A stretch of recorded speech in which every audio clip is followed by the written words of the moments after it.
L'analphabétisme en Côte d'Ivoire est d'environ 51%, concentré majoritairement dans 11 régions du pays.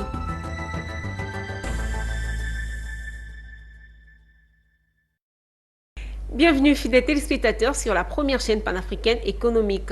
En tête de ce journal, un symposium scientifique consacré aux nouveaux outils de diagnostic de la drépanocytose et du diabète s'est tenu à Abidjan, précisément au Plateau. Initiée par la structure Nexon Care, spécialisée en biotechnologie et biomédicale, cette rencontre visait à offrir un cadre d'échange entre professionnels de santé en vue d'améliorer le diagnostic et le suivi des hémoglobinopathies et du diabète, grâce notamment à l'utilisation de la technologie HPLC en Côte d'Ivoire. Cet événement a rassemblé des experts, chercheurs et praticiens autour des avancées scientifiques et des perspectives d'optimisation des pratiques médicales. Un reportage de Fulgence Canon. En Côte d'Ivoire, la drépanocytose reste un enjeu majeur de la santé publique. Près de 12 à 14% de la population est porteuse du gène, selon des données disponibles.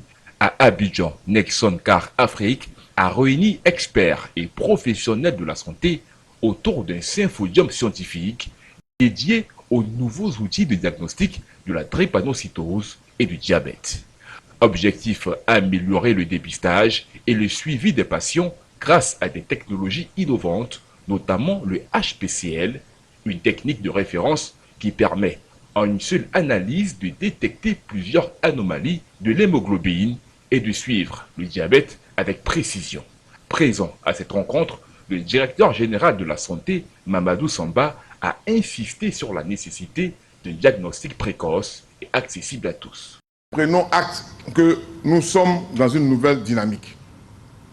La dynamique qui est qu'on doit faire en sorte de prendre en charge correctement nos patients, bien sûr par le dépistage précoce et par la prévention. Vous êtes ici tous les acteurs du système de santé. Votre mission est importante et vous devez également faire en sorte que la Côte d'Ivoire, qui est notre pays, soit un véritable endroit où la santé n'est pas un frein pour nos populations. Vous devez faire en sorte que la mise à disposition de ces produits pour ceux qui vont bénéficier puisse être utilisée à bon escient.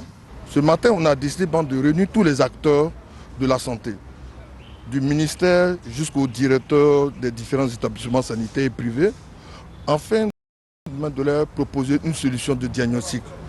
Et pourquoi est-ce qu'on leur propose cette solution? Parce que c'est une pathologie qui mine notre vie quotidienne, surtout au niveau de la Côte d'Ivoire, qui est précisément la drépanocytose et le diabète. Donc cette solution est d'une qualité extrême et internationale, d'une qualité très précise et pointueuse. Donc on a décidé comme ça, avec tous les acteurs, les professeurs, des structures de santé, de présenter au cours d'une séance de travail, au cours d'une session scientifique, afin que chacun puisse apprécier comment est-ce que cet équipement peut aider la population dans sa prise en charge face à ces maladies. Le ministère de la Santé entend ainsi étendre ses outils sur toute l'étendue du territoire. Un symposium marqué par des échanges scientifiques et des pistes concrètes pour renforcer la prise en charge des patients.